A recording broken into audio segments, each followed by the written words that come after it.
Baiklah, Assalamualaikum warahmatullahi wabarakatuh. Waalaikumsalam warahmatullahi wabarakatuh. Gimana kabarnya semua? Alhamdulillah baik. Baiklah, langsung saja sebelum pembelajaran kita mulai pada pagi hari ini, agar lebih barokahnya, marilah kita sama-sama membaca salawat dan doa. Silakan Farti dipimpin doanya.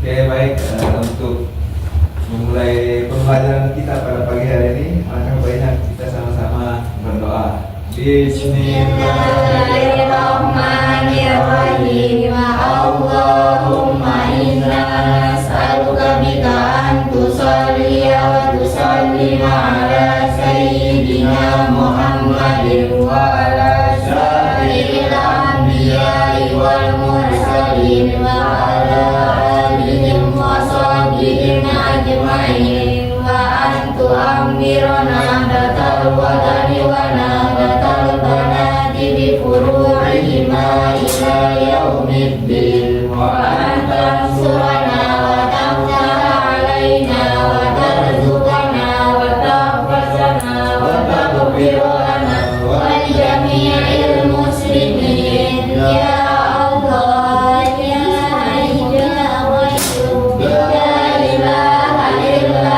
anta. Baiklah, langsung saja kita mulai. Kemarin kan kalian sudah mempelajari tentang permintaan, penawaran, dan harga keseimbangan. Sekarang kita lanjutkan ke kebijakan pemerintah dalam bidang ekonomi. Tujuan pembelajaran kita pada pagi hari ini yang pertama itu untuk mengetahui pembagian ilmu ekonomi itu apa saja dan untuk mengetahui kebijakan ekonomi itu seperti apa. Nah, langsung saja. Kebijakan pemerintah dalam bidang ekonomi ya, terdiri dari pembagian ekonomi.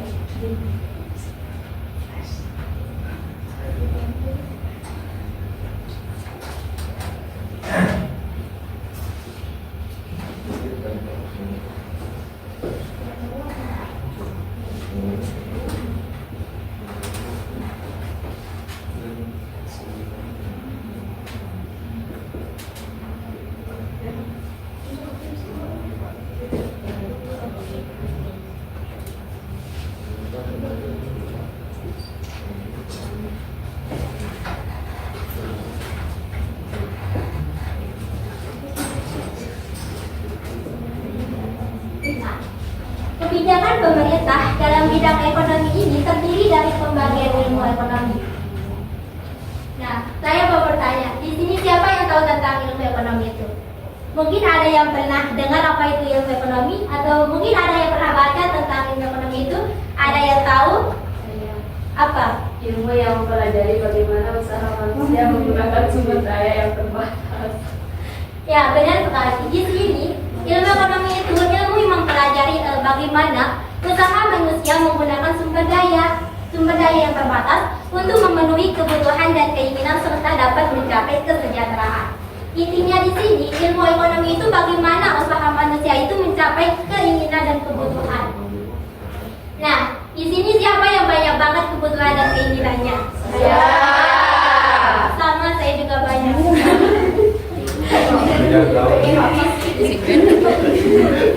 Pembagian ilmu ekonomi ini ada tiga.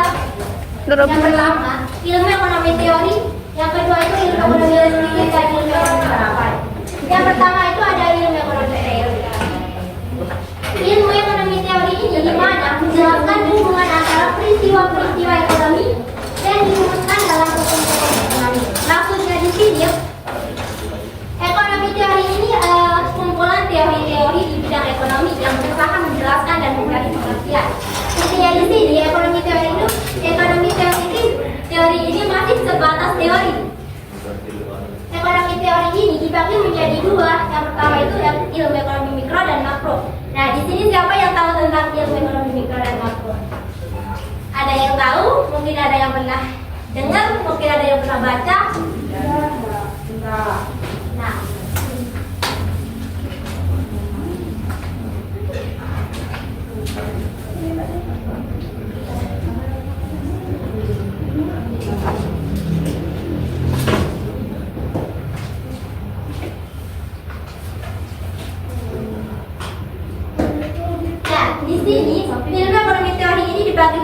kedua, yang pertama itu ilmu ekonomi mikro dan makro.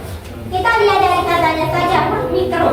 Mikro artinya kecil. Berarti ilmu ekonomi mikro ini mempelajari hal-hal yang kecil, hal-hal kecil dari kegiatan ekonomi. Terus bagian kecil dari kegiatan ekonomi itu apa? Bagian kecil dari kegiatan ekonomi itu para pelaku ekonomi. Terus para pelaku ekonomi itu siapa saja? Ada yang tahu? Manusia.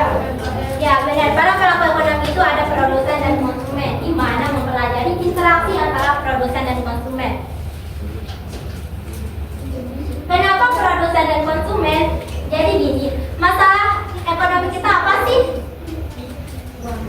Masalah ekonomi kita kan kebutuhan yang terbatas, kebutuhan yang tidak terbatas, sedangkan alat pemenuh kebutuhannya terbatas.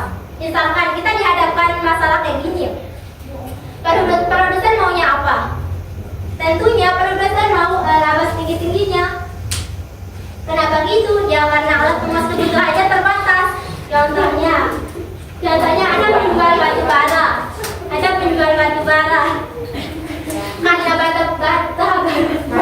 batu bara itu terbatas, ya jangan dijual murah dong. Dijual dengan harga laba setinggi-tingginya. Iya. Bukan dengan harga setingginya. Kalau harga tinggi banget, gak ada yang konsumen mau membelinya. Sehingga di sini mempelajari interaksi antara produsen dan konsumen. Jadi intinya di sini ilmu ekonomi mikro ini mempelajari hal-hal kecil yang berkaitan dengan kegiatan ekonomi, yaitu para pelaku ekonomi termasuk produsen dan konsumen. Yang kedua itu ilmu ekonomi makro. Makro ini artinya besar. Jadi di sini ilmu ekonomi makro ini mempelajari yang lebih besar atau secara menyeluruh. Ya, misalkan pertumbuhan ekonomi, pengangguran, dan inflasi. Contohnya, nanya, kenapa sih pertumbuhan ekonomi kita gini-gini saja? Gimana cara pertumbuhan ekonomi kita meningkat? Terus kenapa ada pengangguran? Terus kenapa inflasi tidak bisa dikendalikan? Nah, disinilah di ekonomi mikro ini akan dipelajari secara keseluruhan. Makro ini akan mempelajari secara keseluruhan tentang pertumbuhan ekonomi, pengangguran, dan inflasi. Kita lanjut, paham? Mungkin ada pendapat lain tentang ekonomi mikro dan makro ini? Ada yang bertanya? Tidak. Baiklah, kalau ada yang bertanya, kita lanjutkan ke ekonomi yang kedua itu ekonomi deskriptif.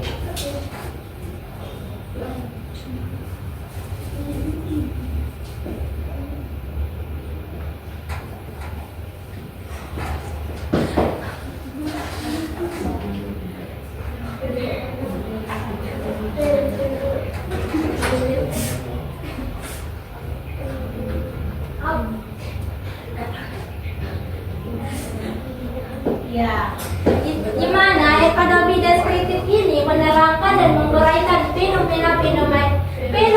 fenomena ekonomi dalam bentuk angka, gambar, atau lambang. Misal, tingkat pendapatan petani saat harga beras naik. Kalau beras naik, maka pendapatan petani akan naik. Itu bisa dideskripsikan berupa angka, gambar, atau lambang. Berapa besar keuntungannya, berapa persen kenaikannya, itulah disebut dengan ekonomi deskriptif. Atau ekonomi deskriptif ini sering disebut dengan kondisi yang sebenarnya atau fakta yang terjadi yang berkaitan dengan fenomena ekonomi. Contohnya apa? Contohnya krisis ekonomi pada tahun 1998. Apa fakta-fakta yang terjadi? Misalkan harga-harga naik pada waktu itu, terus daya beli masyarakat turun. Itulah fakta-fakta yang terjadi. Jadi intinya di sini ekonomi deskriptif ini kondisi sebenarnya atau fakta yang terjadi yang berkaitan dengan peristiwa ekonomi. Contohnya krisis ekonomi pada tahun 1998. Paham? Paham. Kita lanjut ke yang ketiga itu ekonomi terapan.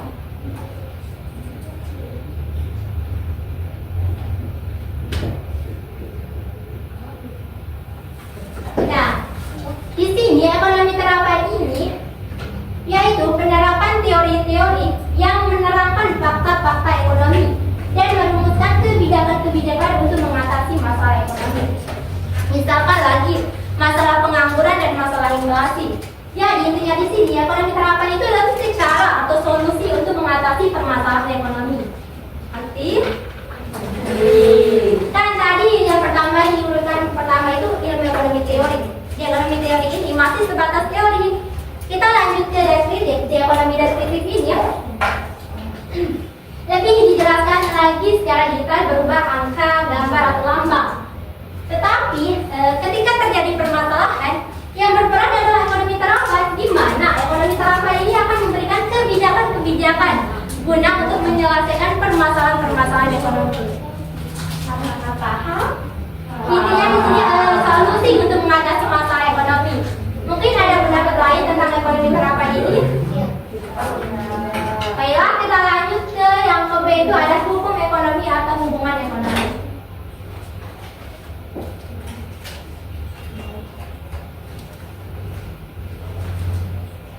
Ada yang tahu apa itu hukum ekonomi? Mungkin ada yang pernah dengar, mungkin ada yang pernah baca tentang ilmu hukum ekonomi ini. Dan dari sini, hukum ekonomi ini ketentuan-ketentuan yang menerangkan peristiwa ekonomi. Atau hukum ekonomi ini dibagi hukum ekonomi atau hubungan ekonomi ini dibagi menjadi dua, hubungan sebab akibat dan hubungan fungsional. Hubungan sebab akibat disebut juga dengan hubungan kausal, yaitu hubungan peristiwa ekonomi akan mengakibatkan peristiwa lainnya, atau hubungan ini tidak berlaku sebaliknya. Contohnya, hubungan antara menjangkitnya tanaman padi dengan peniruan padi. Ketika tanaman padi terkena hama penyakit, maka produksi akan turun. Tetapi hubungan ini tidak berlaku sebaliknya. Penurunan padi tidak menyebabkan naiknya hama penyakit. Nah, hubungan ini tidak disebut dengan hubungan yang tidak berlaku sebaliknya. Tetapi berbeda dengan hubungan fungsional. Hubungan fungsional ini sering disebut dengan hubungan yang saling mempengaruhi, yaitu dua peristiwa atau lebih yang saling mempengaruhi. Contohnya, hubungan antara permintaan barang dan jasa dengan harga.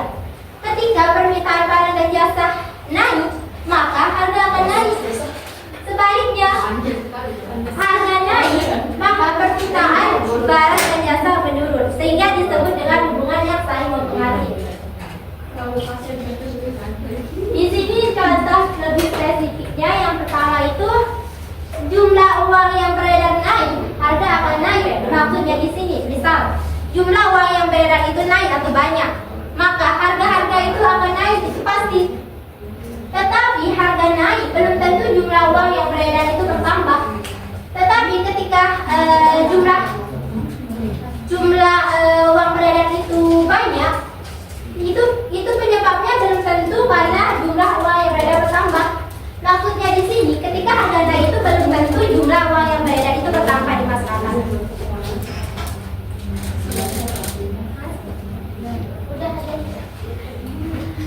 Yang kedua itu hubungan fungsional. Di sini hubungan fungsional ini, ketika harga naik, penawaran barang akan naik. Misalnya, harga lagi bagus-bagus nih, pasti barang-barang akan naik. Jumlah penawarannya akan naik, akan banyak barang yang ditawarkan ketika harga naik. Tetapi, ketika penawaran meningkat, harga akan turun. Tetapi ketika banyak penawaran, harga akan turun.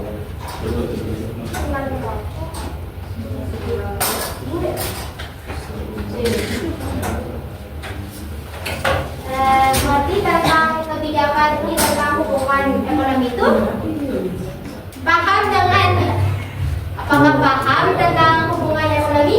Paham. Apa itu hubungan ekonomi?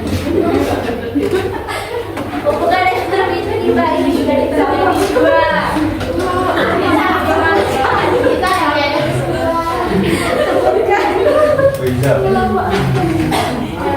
Apa? Pertama hubungan sebab akibat atau yang disebut hubungan kausal. Yang kedua hubungan fungsional. Hubungan sebab akibat itu sering disebut dengan hubungan apa? Nggak usah. Atau apa? Nggak usah. Atau hubungan yang tidak berlaku sebaliknya. Terus hubungan sebaliknya disebut dengan hubungan apa? Yang saling mempengaruhi. Iya benar sekali. Di sini kita lanjut ke kebijakan pemerintah dalam bidang ekonomi. Ada yang tahu tentang kebijakan pemerintah dalam bidang ekonomi? Mungkin ada yang pernah baca, mungkin ada yang pernah dengar tentang kebijakan pemerintah dalam bidang ekonomi. Di sini kebijakan ekonomi pemerintah adalah tindakan, keputusan atau langkah-langkah yang diambil pemerintah.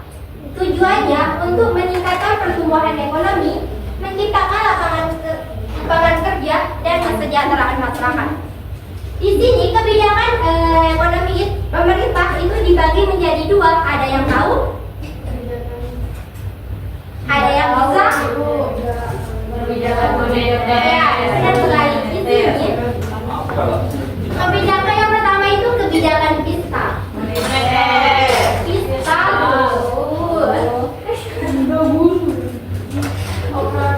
Ada yang tahu kebijakan fiskal itu? Kebijakan ekonomi yang dilakukan Oleh pemerintah. Iya, benar sekali. Di sini kebijakan fiskal ini, kebijakan fiskal adalah suatu kebijakan ekonomi yang dilakukan oleh pemerintah dalam pengelolaan keuangan negara. Di sini disebutkan pengelolaan keuangan negara. Apa sih yang dikelola? pendapatan. Ya, benar sekali. Yang dikelola adalah pendapatan dan pengeluaran negara yang tercantum dalam APBN atau anggaran pendapatan belanja negara. Sumber pendapatan negara berasal dari pajak, sedangkan pengeluaran negara itu bentuknya belanja negara. Belanja negara ini biasanya digunakan untuk membangun pembangunan negara atau membangun infrastruktur negara. Jadi intinya di sini kebijakan fiskal ini mempelajari menyangkut hal-hal yang berkaitan dengan pajak dan belanja negara. Di sini ada tujuan kebijakan fiskal. Yang pertama itu memperbaiki keadaan ekonomi. Yang kedua itu meningkatkan ketebalan kerja. Yang ketiga itu menjaga stabilitas harga secara umum dan melaju inflasi. Dan yang keempat itu meningkatkan distribusi pendapatan nasional. Paham tentang kebijakan fiskal? Apa itu kebijakan fiskal? Kebijakan yang dilakukan oleh pemerintah melakukan APBN, mengelola APBN. Nah, yang kedua adalah kebijakan moneter. Ada yang tahu tentang kebijakan moneter? Mungkin ada yang pernah dengar, mungkin ada yang pernah baca tentang kebijakan Melalui bank sentral. Ya, benar sekali. Di sini kebijakan moneter ini adalah kebijakan pemerintah melalui bank sentral sebagai pemegang otoritas jasa keuangan untuk mengendalikan jumlah yang beredar di uang yang beredar serta dapat mencapai kestabilan ekonomi. Jadi kebijakan moneter ini kebijakan bank sentral atau Bank Indonesia untuk mengendalikan jumlah uang yang beredar serta dapat mencapai kestabilan ekonomi. Paham? Mungkin ada pendapat lain tentang kebijakan moneter ini? Tidak. Mungkin ada yang bertanya? Tidak ada. Baiklah, kalau nggak ada yang bertanya kita lanjut saja. Di sini tujuan kebijakan moneter ini. Di sini ada tujuan kebijakan moneter. Yang pertama itu menjaga stabilitas ekonomi. Maksudnya di sini menjaga jumlah uang yang beredar itu sebanding dengan barang atau jasa yang tersedia. Yang kedua itu menjaga stabilitas harga, yaitu agar harga-harga di pasar itu tidak melonjak naik. Yang ketiga itu meningkatkan kesempatan kerja. Nah, dengan adanya kebijakan moneter ini, kesempatan kerja semakin terbuka. Yang keempat itu memperbaiki posisi neraca perdagangan dan pembayaran. Maksudnya di sini mengevaluasi mata uang rupiah dengan mata uang asing. Jadi intinya di sini kebijakan moneter ini dilakukan untuk mengatasi inflasi supaya masyarakat lebih sejahtera dengan perekonomian yang stabil dan membaik. Nah, apa Apakah paham tentang kebijakan moneter? Paham. Paham. Mungkin ada pendapat lain tentang kebijakan moneter ini? Ada. Apa?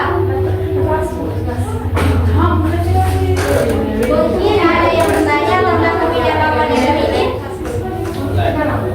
Apa itu kebijakan moneter?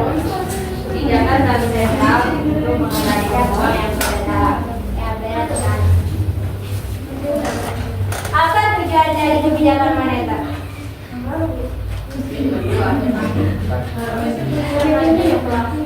Ya.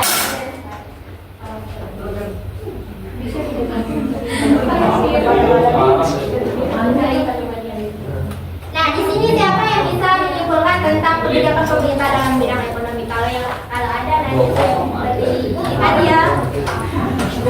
Yang bisa menyimpulkan tentang kebijakan ekonomi ini. Ada yang bisa? Tidak. Apa ya? Tidak.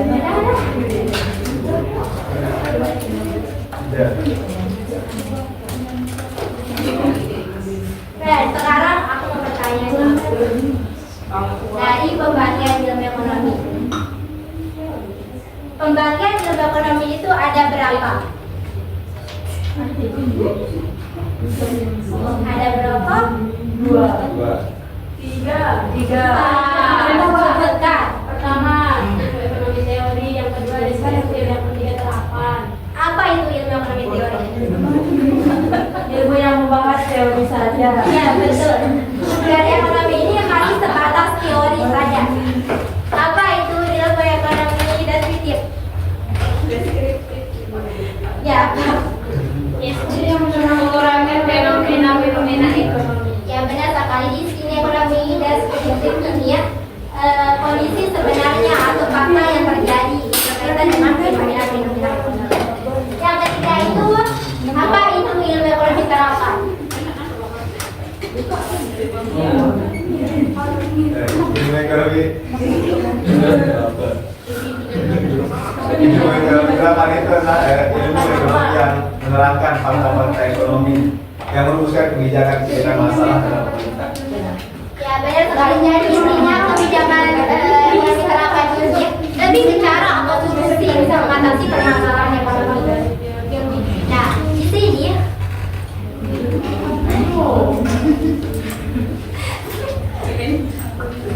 ada hubungan ekonomi. Nah, hubungan ekonomi itu dibagi menjadi berapa? Dua. Sebutkan.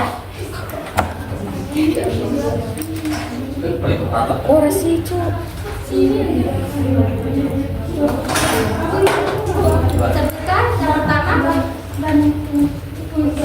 Ya benar sekali. Bu, Kalian aku Bu, nanya apa? pajak termasuk pemasukan negara nggak Bu? Pemasukan pendapatan negara termasuk pajak itu termasuk pendapatan negara. Sedangkan pengeluaran negara itu bentuknya belanja negara. Belanja negara itu biasanya digunakan untuk pembangunan negara atau membangun infrastruktur negara. Berarti pajak itu langsung ke negara dikelola. Iya. Ada pajak daerah. Iya, iya pajak daerah, pajak negara. Nah, yang ketiga itu kebijakan fiskal. Salah. Yang ketiga itu ada kebijakan pemerintah. Nah, ada yang tahu kebijakan pemerintah itu ada berapa? Dua. Apa saja? Apa itu kebijakan fiskal?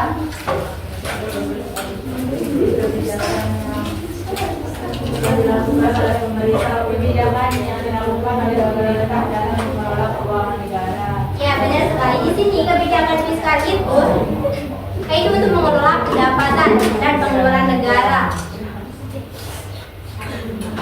Ya mungkin sepertinya kalian sudah capek ya. Mungkin kita akhiri saja pembelajaran kita pada pagi hari ini. Tetapi sebelum kita mengakhiri pembelajaran kita pada pagi hari ini ya, saya akan lebih barongannya, marilah kita sama-sama melakukan